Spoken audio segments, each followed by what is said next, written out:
Get your day off to a great start with a terrific taste of Blackout coffee. It's family-owned, premium coffee, fresh roasted, and shipped out within 48 hours of roasting. Get that, within 48 hours of roasting, those beans are sent out in a package. They land on your doorstep. They go in your cup. Bob's your uncle. Go to blackoutcoffee.com, promo code PDB, for 20% off your first-time purchase.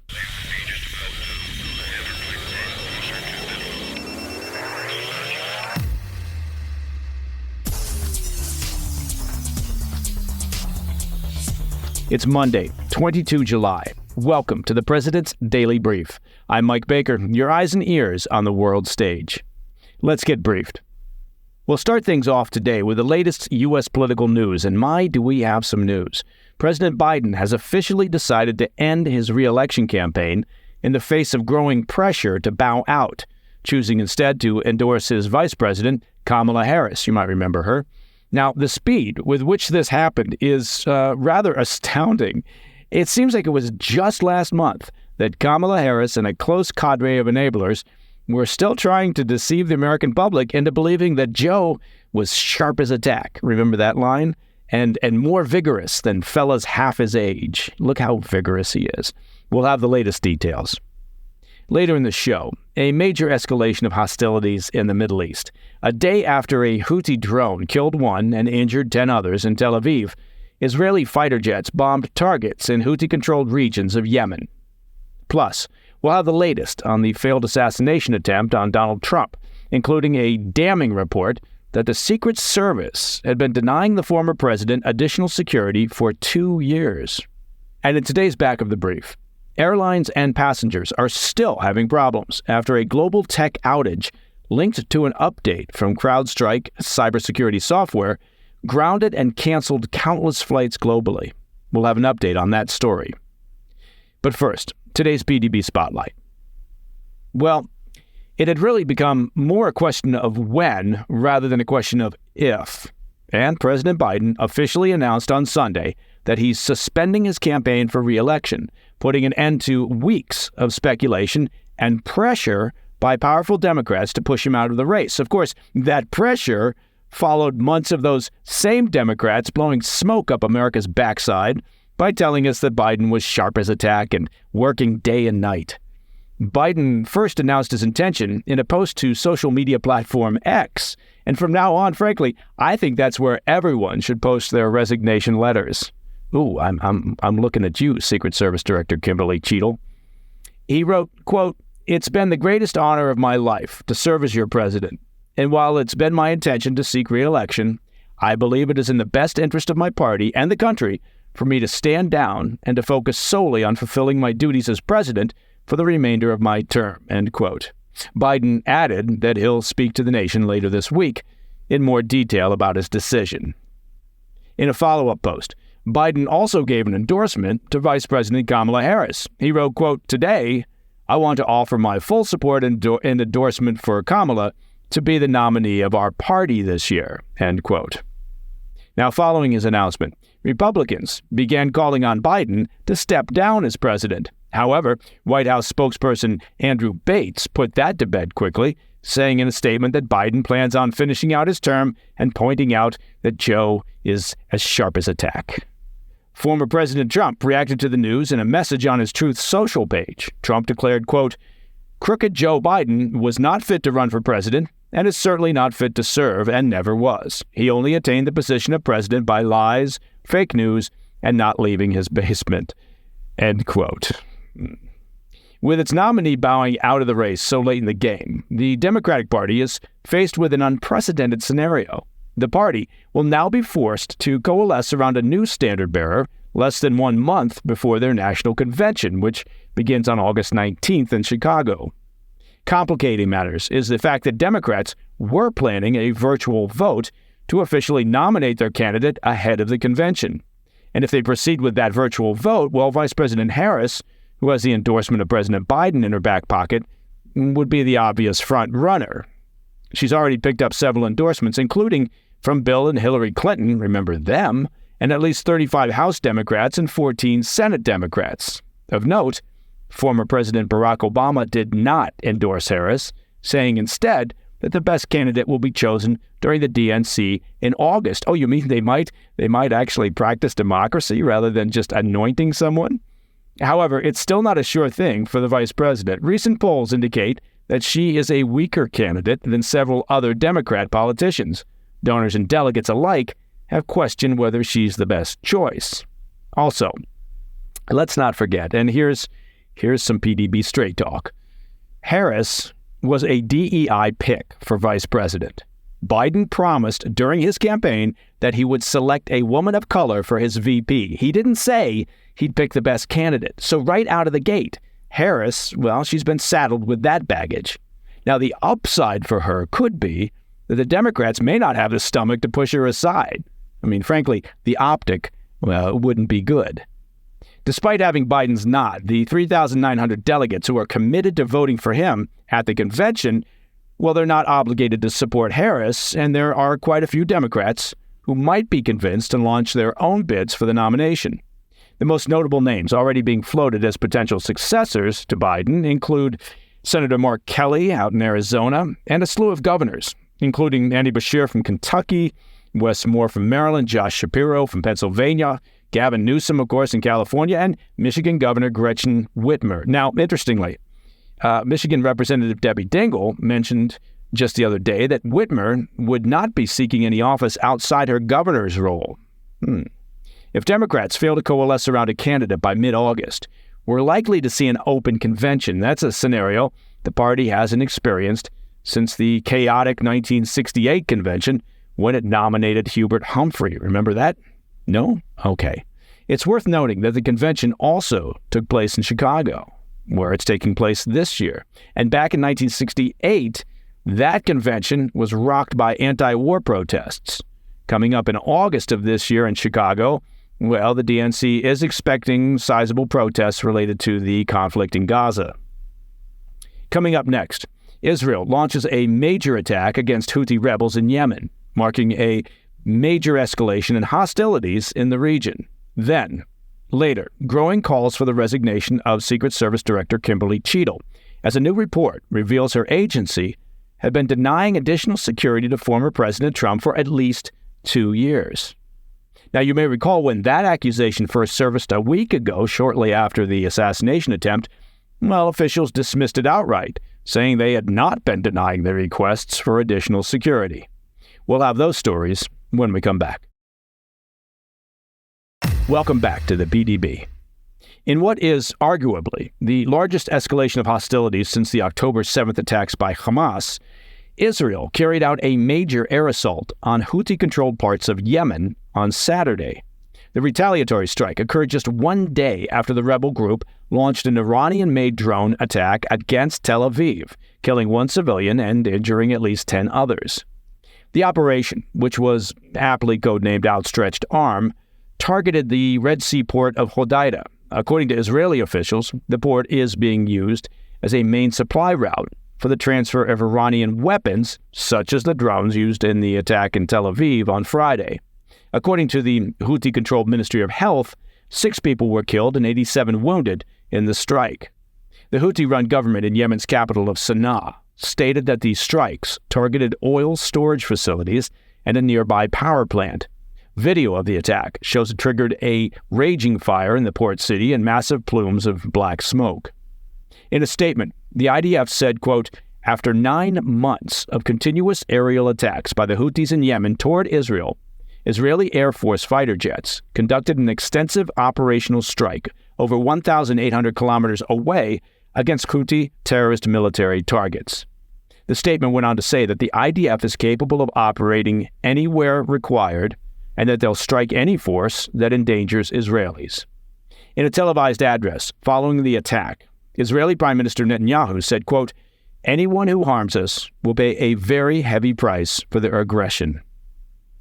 In a statement posted to social media, Houthi official Mohammed Abdulsalam called the Israeli strike a, quote, "brutal act of aggression against Yemen." I have no idea what he's called the Houthi attack on Tel Aviv the other day. On Sunday morning, the Houthis attempted to retaliate, launching a missile from Yemen. However, the Israeli military said they shot it down before it crossed into Israel's airspace. Meanwhile, in another major development, Israeli military officials report increasing evidence that last weekend's significant airstrike on Gaza may have killed Mohammed Deif, the Hamas leader believed to have orchestrated the October 7 attacks on Israel, sparking, of course, the ongoing conflict. The Times of Israel reported that IDF spokesman Rear Admiral Daniel Hagari said, quote, "The signs are mounting regarding the successful elimination of Mohammed Deif." Hagari noted that Hamas is withholding information about Deif's fate following that 13 July operation, when IDF forces dropped 5 2,000-pound bombs in the Al-Mawasi area, also killing senior Hamas commander Rafa Salameh. Now, Hagari confirmed that Salameh and Deif were, quote, next to each other at the time of the bombings, and he verified that Salameh was, quote, definitely eliminated in the attack. All right. Continuing our coverage of the attempted assassination of former President Trump, new revelations have emerged. In the 2 years leading up to last weekend's assassination attempt, Secret Service officials repeatedly rejected the Trump team's requests for additional security at large public events. The assassination attempt by 20-year-old Matthew Thomas Crooks, who opened fire from a slightly sloped rooftop during a campaign rally in Butler, Pennsylvania, has led to significant changes in Trump's security detail. Following the shooting, where the former president was grazed in the ear, the Secret Service increased Trump's security to match that of the security package provided to President Biden. Initially, the agency denied claims that Trump's camp requested additional security, such as magnetometers and extra snipers for outdoor venues, before the shooting. Under pressure to resign, Secret Service Director Kimberly Cheadle reiterated this denial in a meeting with Trump campaign leadership in Wisconsin. However, the agency has since acknowledged that Trump's request for additional security had been denied.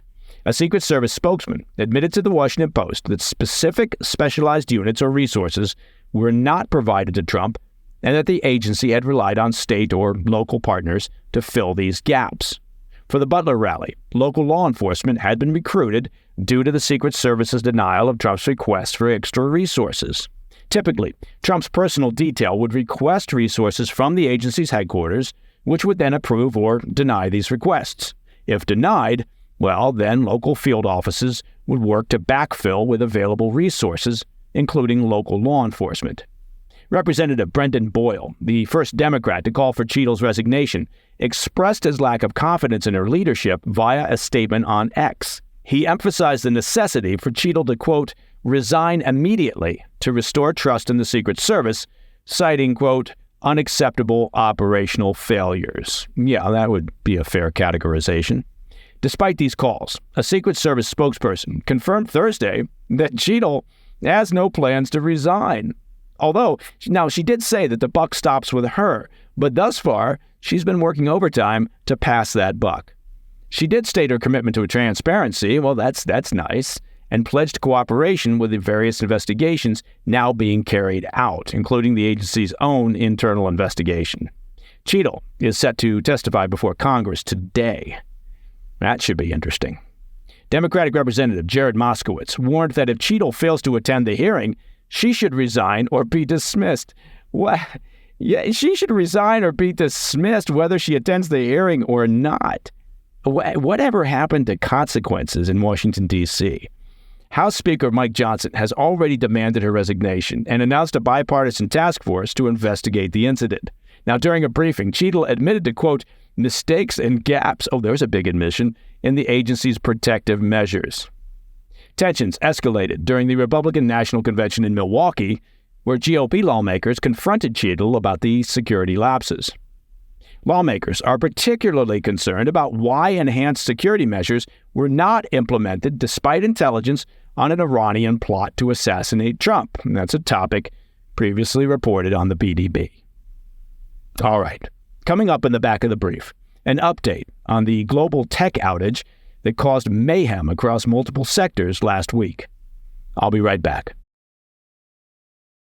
In today's back of the brief, returning now to what's being called the largest IT outage in history. Of course, okay, let's all remember, though, it's not like we've had hundreds of years of IT outages.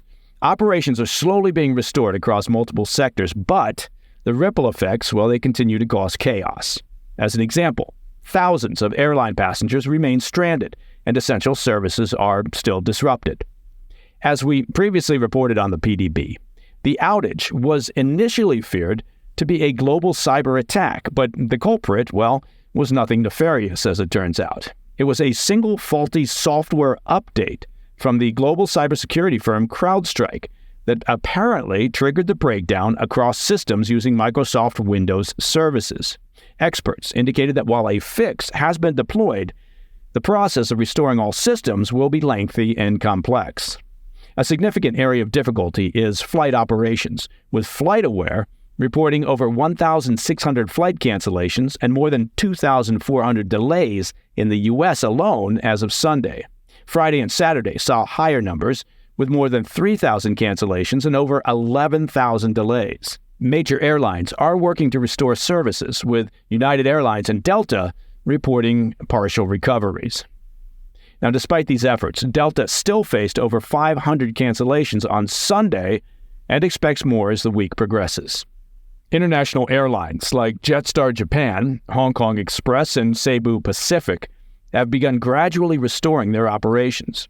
Worldwide, nearly 2% of flights have been canceled, significantly impacting a number of major transit hubs. Compounding the chaos, cybercriminals exploited the situation by promoting fake websites, of course they did, loaded with malicious software. The U.S. government and cybersecurity professionals issued warnings to the public to avoid these threats. A concerted effort involving private sector and government agencies, including the Cybersecurity and Infrastructure Security Agency, has been working to restore services since the outage was first reported. Despite these efforts, the manual process of restarting individual systems remains a significant challenge for many organizations. Although CrowdStrike quickly released information to fix the issues, experts indicated that resolving the problem would be labor-intensive, requiring manual removal of the flawed code. Steve Cobb, Chief Security Officer at Security Scorecard, noted that the problem likely stemmed from inadequate vetting or what's called sandboxing of the update files.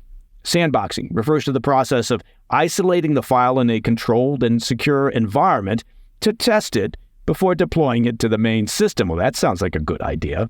This is used to ensure that the update is safe and functional and free from harmful effects. John Hammond, principal security researcher at Huntress Labs, emphasized that ideally, such updates should be deployed to a limited group first to avoid widespread disruptions. The incident has drawn parallels to past issues, such as McAfee's 2010 antivirus update that similarly caused widespread system crashes. When was the last time you heard anyone reference the great McAfee crash of 2010? Well, that's the sort of fine context and analysis you get here on the PDB. And that, my friends, is the President's Daily Brief for Monday, 22 July. If you have any questions, please reach out to me at pdb@thefirsttv.com. And of course, to listen to the show ad-free, well, it's very simple. Become a premium member of the President's Daily Brief by visiting pdbpremium.com. I'm Mike Baker, and I'll be back later today with the PDB Afternoon Bulletin. Until then, stay informed, stay safe, stay cool.